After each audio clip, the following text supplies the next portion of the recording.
They were once a family. Now they stand on opposing sides. On one side, the crown duty and cold, unyielding rules. On the other, love, truth, and a yearning for freedom. When Harry and Meghan were stripped of their titles, the world took sides. But what brought King Charles to tears wasn't public opinion. It was a letter from his mother, Queen Elizabeth, with a final message. To be a king is to uphold the crown. To be a father is to guard the heart. The question remains, does he have the courage to do both? A fine mist of rain fell over the lush green hills surrounding Balmoral Castle, where Queen Elizabeth II had retreated to escape the world's prying eyes. The small drawing room with its crackling fireplace and thick tapestries steeped in memories was where she spent her final nights. The dim glow of a table lamp cast soft light on her face, a face once the emblem of steadfast resolve, now etched with the deep lines of time and unspoken pain. She was fading and everyone could see it. It wasn't just her body weary after nearly a century of life, but her heart constricted by the fissures within the family she had once believed unbreakable. Under her reign, the British monarchy had weathered wars, crises, and media storms. But now, as the twilight of her life emerged, it was her dearest loved ones who caused her the deepest sorrow. On the weathered oak table, a small silver box sat quietly holding letters within. Not correspondence from world leaders or tributes from subjects, but the scrawled words of Harry, her grandson, who had once been her joy. Those letters written when he was a boy, with a radiant smile now cut like sharp blades. She lifted one, its childish handwriting recounting summer days at Sandringham, where Harry and William raced across the grass, while she, as Granny Gangan, watched and smiled. But Harry was gone now. Not just the physical distance from England to America's west coast, but a chasm too vast to bridge. Harry and Meghan's interviews on American television, their accusations of the royal family's coldness, had set public opinion ablaze. The British press, like starving vultures, tore into their every word and glance. The Sun branded them traitors. The Daily Mail screamed of the monarchy's shame. Each headline, though she tried to ignore them, was a fresh wound to her heart. She didn't resent Harry. How could she resent the grandson who had held her hand during walks, who had confided in her about his fear of losing his mother, Princess Diana, when he was too young to grasp the world? But she was in pain.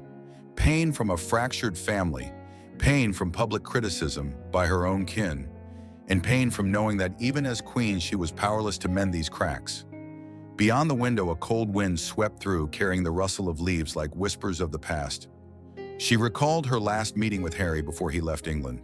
He stood before her, his blue eyes resolute yet brimming with hurt. "I just want to protect my family, Granny," he said.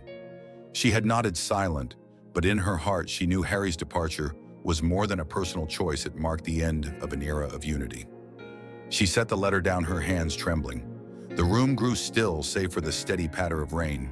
In the faint light, she gazed at a portrait of King George VI, her father who had taught her the duty of a monarch. "Father," she whispered, "I've kept the crown steady, but why does my heart feel so heavy?" A soft knock at the door broke the silence. She straightened, reclaiming her characteristic composure. An aide entered, carrying a stack of fresh newspapers. "Your Majesty, these are this morning's papers," she said, her voice hesitant. The Queen glanced at the headlines. Harry and Meghan continue to criticize royal family. Queen faces family crisis. She offered a faint smile, one that betrayed no weakness. "Thank you, Jane," she said calmly. "Leave them there." As the door closed, she sank back into her thoughts. She didn't read the papers. She didn't need to know what the world was saying. The criticism, the defenses, all were meaningless when her heart was bleeding. She thought of Charles, her eldest son, struggling to fulfill his role, yet forever overshadowed by her. She thought of William, her resolute grandson, carrying silent pain. And she thought of Harry, the grandson she had hoped would bridge tradition and modernity. She closed her eyes, letting memories guide her. An image of Harry running across Sandringham's lawn surfaced, only to dissolve into the sight of him on television, his eyes defiant. She opened her eyes, staring at the rain outside. "Some cracks," she whispered, her voice blending with the rain. "Not even time can heal." Buckingham Palace was cloaked in a heavy atmosphere. though Queen Elizabeth II's funeral had ended days ago. Black ribbons still hung limply on the iron gates, and crowds continued to lay flowers. But within the ancient stone walls, where sunlight barely crept through tall windows, King Charles III felt trapped in a tomb of responsibility. Charles sat alone in his mother's former study, where she had once managed state affairs, with remarkable resolve. The mahogany desk, scarred faintly from decades of use, was now his. A neat stack of newspapers and briefings sat on it, but he didn't touch them. He knew their contents. King Charles ascends amid crisis. Royal family faces unprecedented division. Those headlines were like hammer blows to his already fractured heart. He had just become king, but the crown, though not yet placed on his head at the coronation, already felt suffocating. Not because of its gold or jewels, but due to the weight of history and impossible expectations. His mother, Queen Elizabeth, had been an untouchable monument, and he, a man who had lived too long in her shadow, now forced into the light facing a kingdom whispering of his family's disintegration. A knock sounded soft but firm. "Come in," Charles said, his voice low and weary. William entered, his frame sturdy in a dark suit, his blue eyes carrying the resolve of someone forged to endure. Father William began, "The advisors are waiting in the meeting room. They want to discuss the situation." The word situation came with a slight hesitation, as if it were a bomb ready to detonate. Charles nodded, but his gaze remained fixed on a small frame photo on the desk, a snapshot from years ago when Harry, still a boy, sat on his shoulders in Highgrove's garden. Harry's radiant smile from that day was now a distant luxury. "Thank you, William," he said evenly. "I'll be there shortly." As William left, Charles slipped into memory. He recalled summer afternoons at Highgrove, when Harry and William, still young, chased each other through rose beds he tended with care. Harry, with his fiery red hair and bold spirit, always made him laugh. "Father, I'll be a knight and protect the whole world young," Harry had declared, brandishing a stick like a sword. But now Harry had become a challenger to the monarchy, the son he once adored, now labeled a rebel by the press. Charles rose and walked to the window, gazing at the palace gardens. London's sky was gray, mirroring his mood. He thought of his mother, who had taught him that being king meant placing duty above all, even the heart. But his heart, though hardened by years, couldn't stop aching for Harry. His son's interviews in America, accusing the royal family of coldness, didn't just wound the family's honor. They made Charles question had he failed as a father. Another knock pulled him from his thoughts. This time it was Sir Edward, a longtime royal advisor, entering with a grave expression. "Your Majesty," he said, his voice low and cautious, "the situation is escalating. The latest articles from America. They're damaging the monarchy's image. The public is questioning our unity." Charles turned, his eyes sharp but weary. "I know, Edward," he said. "But what would you have me do? Punish my son or pretend nothing's wrong?" Sir Edward bowed his head, but his voice remained firm. "Your Majesty, the monarchy cannot withstand more public wounds. We need action, not just for honor, but for the kingdom's stability." Those words cut like a blade. Charles felt his chest tighten. He wanted to shout, to defend Harry, to pull him back from the harsh world out there. But he couldn't. He was king, and kings weren't allowed weakness. He nodded, dismissing Sir Edward. "I'll consider it," he said, his voice dry. As the room fell silent, Charles sank into his chair, his hands trembling. On the desk, a muted news broadcast showed Harry and Meghan at a California event, their smiles bright but their eyes holding something Charles couldn't decipher. He switched off the screen, unable to look any longer. In that moment, he felt the crown's weight not on his head but in his heart. He knew the days ahead would be grueling. The monarchy, though it had survived countless storms, now faced a crack he wasn't sure he could mend. California's radiant sunshine poured through the large windows of the Montecito mansion, where Harry and Meghan had made their home. The house, with its pristine white walls and flower-filled garden, symbolized the freedom they had craved. But as Harry stood by the window, watching his son Archie play with a ball on the lawn, that freedom felt like an illusion. The media, like a relentless specter, still hounded them, despite the thousands of miles separating them from England.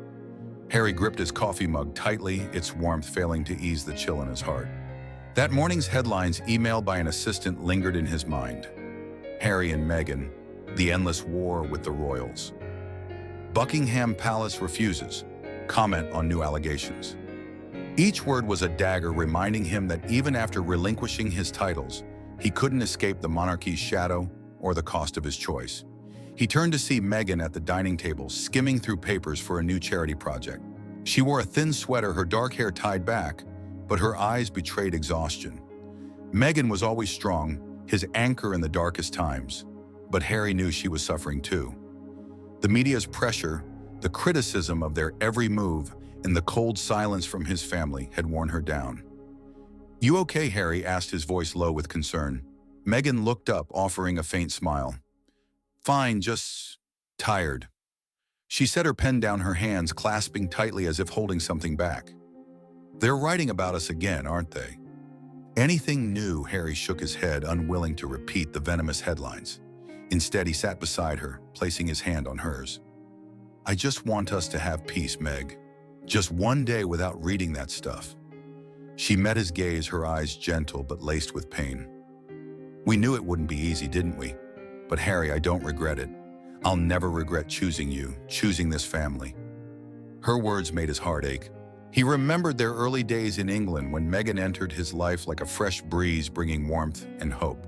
But the monarchy's glamour soon turned into a sharp blade, cutting through them with articles, whispers, and his family's indifference. He had vowed to protect her, but now he wondered if he was failing. Memories pulled him back to his childhood, running after his mother, Princess Diana, in Kensington's gardens. Diana, with her radiant smile and open heart, had taught him that love was paramount. But she had also warned, her voice tinged with fear. "Harry, be careful. The media can devour you." Now he understood her caution more than ever. The media hadn't just consumed his mother, it was trying to consume his little family too. A bright laugh from the garden snapped him back. Archie, with hair as red as his, was chasing a stray ball. Harry smiled, but it faded as he thought of his father and brother.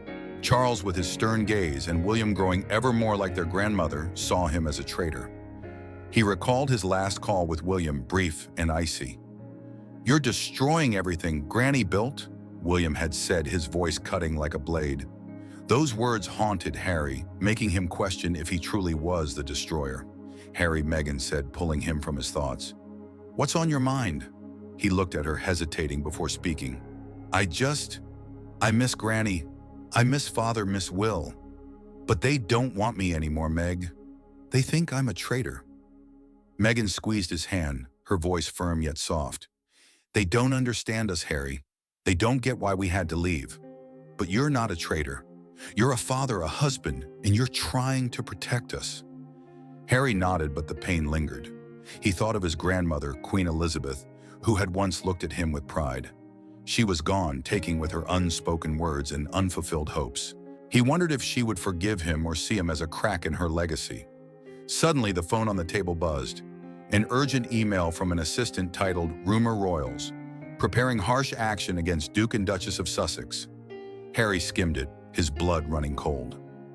Harsh action, the phrase echoed, conjuring images of secret meetings in Buckingham, where his father and brother with advisors decided his fate. Meghan looked at him, her eyes no longer tired but anxious. "What is it?" she asked. Harry shook his head, his voice hoarse. "They're planning something, Meg. I don't know what, but I have a feeling they won't leave us alone." In that moment, their Montecito home, with its bright sun and Archie's laughter, felt stifling.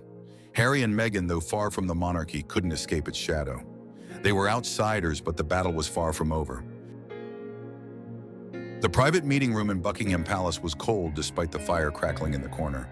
Ancient oak-paneled walls adorned with portraits of past monarchs seemed to watch every word and glance. King Charles III sat at the head of the table, his hands clasped tightly, his eyes fixed on the documents before him, but not truly seeing. Beside him, Prince William sat rigid, his face as unyielding as granite. Across was Camilla, the Queen Consort, her gaze sharp but silent, and a group of advisors and lawyers, each wearing the solemn expression of those aware they were part of a historic moment. The room's atmosphere was thick like a storm about to break. Everyone knew why they were there, Harry and Meghan. Their interviews, books, and public accusations had plunged the monarchy into an unprecedented crisis. The public was divided, the media frenzied, and the crown's honor protected by Queen Elizabeth II for 7 decades was under threat. Sir Edward, the chief advisor, stood his voice low and steady. "Your Majesty, esteemed guests," he began, "this cannot continue. The Duke and Duchess of Sussex have crossed a line. Their statements not only damage the monarchy's honor, but destabilize the kingdom. We need decisive action." Charles felt his chest tighten. He glanced at William, hoping for a flicker of doubt in his son's eyes. But William only nodded slightly as if in agreement. "We can't let them keep undermining what Granny built." William said, his voice sharp yet tinged with fatigue. Harry chose his path. He must face the consequences. William's words pierced Charles's heart like a knife. He wanted to protest, to shout that Harry was his son, his flesh and blood, but he couldn't. The eyes of the advisors of Camilla and even the portraits seemed to remind him he was not just a father, he was king. Camilla, silent until now, tilted her head slightly. Her gaze was piercing, but she said nothing. Charles knew what she was thinking. Camilla, more than anyone, understood the burden of public scorn. But she was also pragmatic, prioritizing the monarchy's stability above all. Her silence in this moment was more daunting than any words. A lawyer, Mr. Thompson, spoke, his voice dry, as if reading a contract. "Your Majesty, the most viable solution is to completely strip the Duke and Duchess of Sussex of their titles and royal status. This will send a clear message: the monarchy does not tolerate betrayal." The word betrayal jolted Charles. He looked at his hands, his thin fingers trembling. He recalled Harry as a child, the red-haired boy holding his hand during walks in Highgrove, asking about roses and why they had thorns. "To protect themselves, father," he had answered, smiling. Now he wondered if those thorns were piercing his own heart. "Is there no other option?" Charles asked, his voice hoarse, almost pleading. Sir Edward shook his head. "Your Majesty, our silence has been seen as weakness. If we don't act, the public will think the monarchy is crumbling. We cannot allow that." William spoke again, his voice harder than ever. "Father, I know this isn't easy." But Harry chose to leave. He chose to publicly oppose us. If we don't act, we'll lose everything, not just honor, but the public's trust. Charles looked at his son, seeing a resolve in William's eyes he hadn't noticed before. William, the eldest, had grown up in his grandmother's shadow and the weight of the future. He wasn't just protecting his father, but the monarchy's legacy. Yet Charles knew behind that resolve, William was hurting. The brothers, once inseparable, were now enemies. Finally, Charles exhaled a heavy breath, carrying his soul. He looked around the room, from Sir Edward to Thompson, from Camilla to William, and said, his voice trembling but clear, "I am his father, but I am also the King of England." Those words rang like a death knell. No one spoke. Sir Edward nodded, jotting notes. Thompson began drafting the official statement. Camilla placed her hand on Charles, a rare gesture that did little to ease his pain. William lowered his head, a fleeting glint of pain in his eyes before his resolve returned. The decision was made. Harry and Meghan would be stripped of their royal status. There was no turning back. As the meeting ended, Charles remained alone in the room. The fire's glow lit his face, highlighting deep wrinkles. He thought of his mother, her lessons, and Harry, the son he still loved despite the wreckage. He wondered if he could forgive himself for this decision, or if it would be a scar etched forever in his heart. Outside, London's sky was gray, foreboding a greater storm to come. Montecito's morning sun shone as brightly as ever, filtering through the olive trees in Harry and Meghan's villa garden. But in the spacious living room, with its white walls adorned with family photos, the air was heavy like a bleak winter day. Harry stood frozen by the dining table, clutching a letter just delivered from their lawyer. The words on the page, stark and cold, were a verdict. The Duke and Duchess of Sussex will be stripped of their titles and all royal status, effective immediately. Harry felt his blood freeze. He reread the letter, hoping it was a mistake, a cruel prank. But the words remained unchanging, like cold blades stabbing his heart. He turned to Meghan, sitting on the sofa, her eyes wide, her face pale.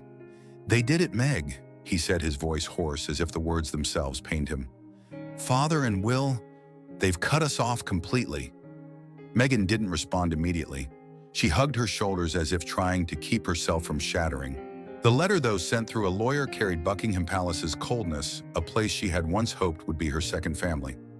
Now it was just a towering, impenetrable wall of silence. They didn't even talk to us, she whispered, her voice trembling. No call, no explanation. Just this. Harry flung the letter onto the table, the sound of paper hitting wood like a small explosion in the quiet room.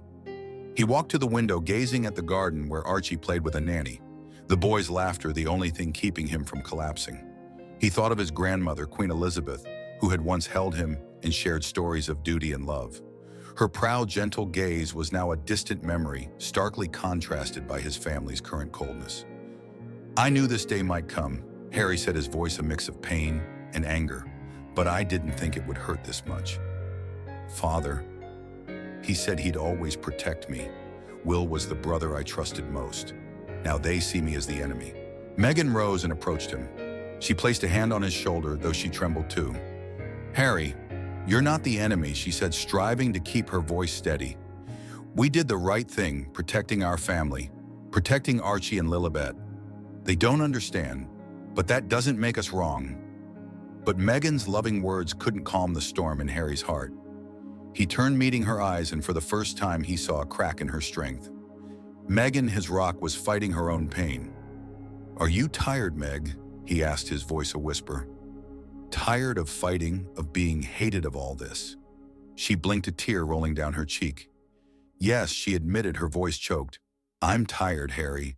Tired of being called a destroyer, of being everyone's target. But I won't give up. Not for me, but for you, for our kids.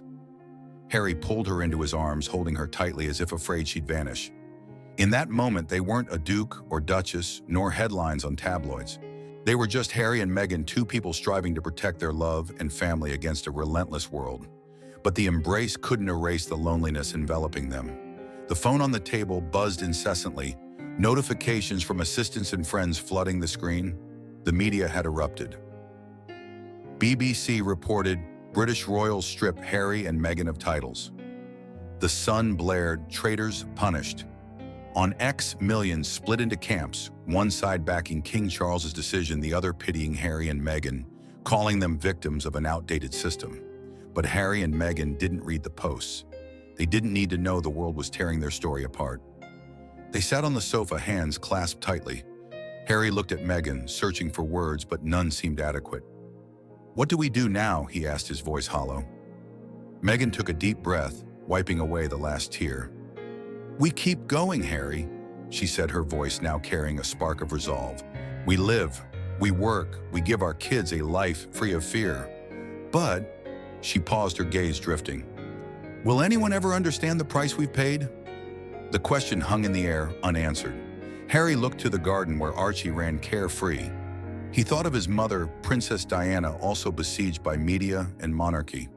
She was right, he thought. Freedom is never free. But this price, the cost of being forsaken by family, was perhaps too steep. In Montecito's living room, amid bright sunlight and childish laughter, Harry and Meghan sat facing a silent wall from those they once called family. And they knew, though they would move forward, this scar would remain forever. London lay under a bleak winter day, icy winds sweeping through Parliament Square, where hundreds of bouquets still rested before Buckingham Palace in memory of Queen Elizabeth II. Weeks after her funeral, her shadow loomed over the kingdom, an untouchable monument. But today the air carried not just grief, but the tension of an unprecedented conflict. The British monarchy, a symbol of unity, was now torn apart by its own blood.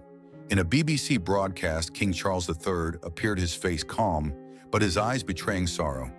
His carefully crafted speech was firm yet dignified. The British monarchy is committed to preserving traditional values and the kingdom's stability. Every decision, however difficult, serves the nation and its people. No mention of Harry or Meghan, but the message was clear. As the screen shifted to Buckingham Palace, public reaction exploded. On X, millions of opinions clashed like raging waves. Some praised Charles for defending royal honor against traitor Harry. Others pitied Harry and Meghan, calling them victims of an archaic system punished for living authentically.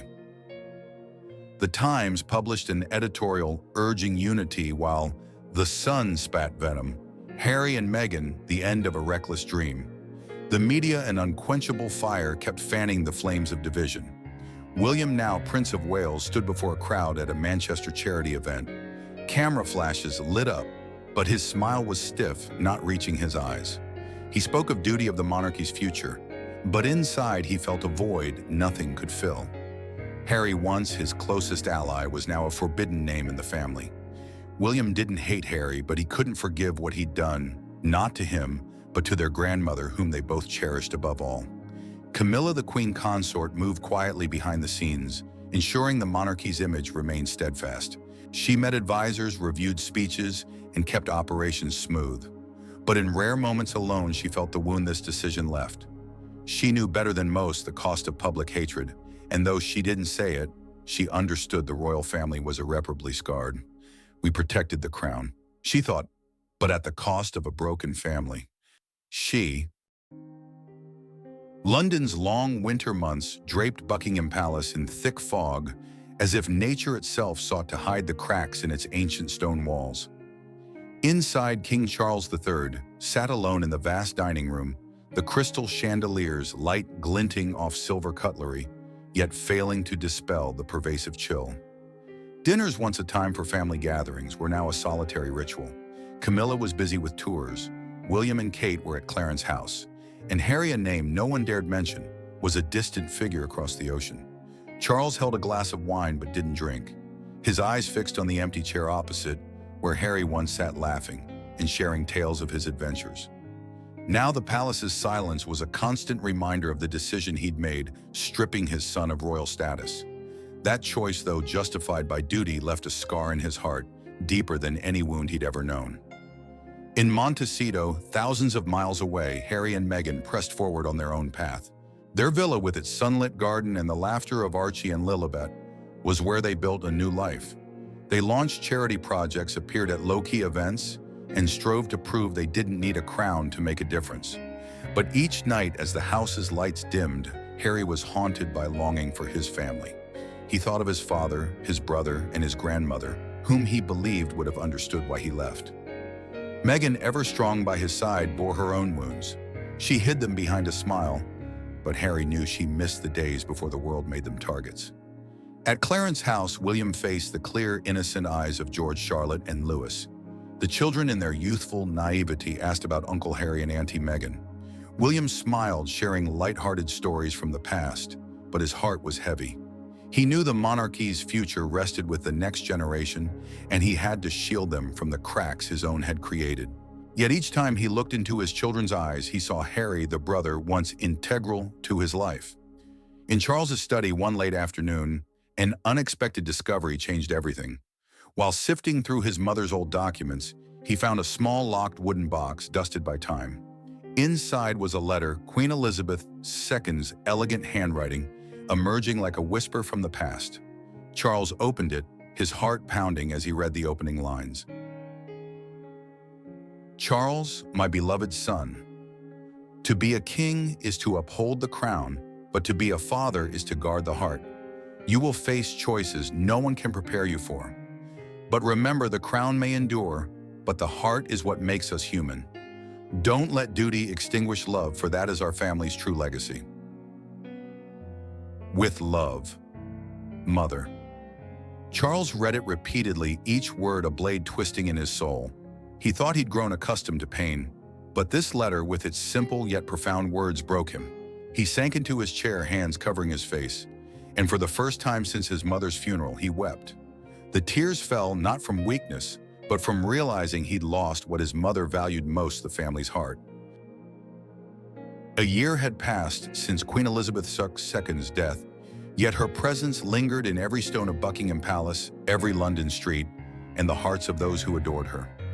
This winter was milder, with faint sunlight, piercing gray clouds, as if the sky sought to soothe the kingdom's wounds. The British monarchy stood firm, but it was no longer whole. Its cracks, though carefully concealed, were etched forever. In Montecito, Harry and Meghan attended a charity event for underprivileged children. They stood side by side, dressed simply, Harry in a white shirt, Meghan in a pale blue dress, their smiles bright but their eyes heavy with unspoken thoughts. The crowd applauded, cameras flashed, but Harry no longer minded the spotlight. He held Meghan's hand, feeling her warmth, and reflected on the trials they'd overcome. Life in America, though challenging, had given them a family filled with Archie and Lilibet's laughter. Meghan beside him addressed the crowd, her voice clear and warm. She spoke of hope of building a better world for the next generation. But when her eyes met Harry's, they both knew her words were for them too. They had sacrificed much titles on her family for freedom, but freedom they'd learned came at a steep cost. In London, William led a commemorative ceremony at Westminster Abbey, honoring his grandmother's legacy. He stood tall in a dark suit beside Kate and their children. George, Charlotte, and Louis, with innocent smiles, embodied the monarchy's future, a future William was determined to protect. He spoke of duty of unity, but inside he felt a void no one could fill. Kate at William's side held his hand gently. She understood his pain, though he never voiced it. In private moments, she told the children about Uncle Harry in a soft tone, keeping him alive in their memories.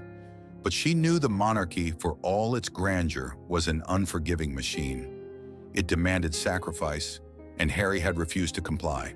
In Buckingham Palace's study, King Charles III stood before his mother's large portrait.